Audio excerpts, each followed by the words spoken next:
Nailigtas ng DENR at ng mga pulis ng Caranglan Police Station ang isang kwago o Philippine Scaps Owl na napadpad sa Barangay Hoson, Caranglan, Nueva Ecija, kamakailan.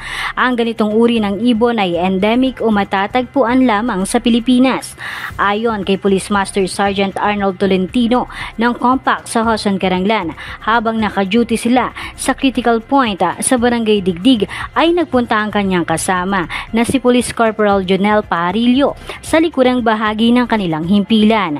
Dito ay nakita nito ang isang gumagalaw na bagay na noong una ay inaakala nilang pusa.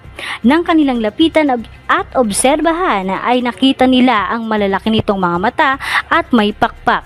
Nang masiguro na isang angkwago ang kanilang bisita ay agad nilang itinawag ito sa DENR. Agad namang rumesponde si FMS2 Leonardo Odasco Jr., Assistant Protected Area Superintendent for Pantabangan, Caranglan Watershed Forest Reserve.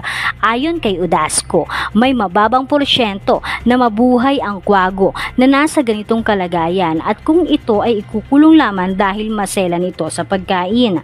Kasama rin sa mga nagsuri sa ibon si Fernando Pascual, Forest Ranger ng DENR Senro Muñoz, at ayon sa kanya na ito ay isa sa mga endemic species kaya mahalagang dumami ang uri nito dahil sila umano yung mga taga-maintain kapag dumarami ang dagang bukid at may importanteng parte sa pagbalanse ng environmental food chain. Naging mabilis ang pagresponde rin ni Forest Ranger Edward Joseph Iniwan, ang Wildlife Enforcement Officer ng DENR Senro Muñoz, at kasalukuyan nasa pangangalaga ng DENR ang nasabing kwago. Para sa Balita Nueva Ecija, Ninya Kayaban para sa DWN Teleradyo, ang inyong kakampi.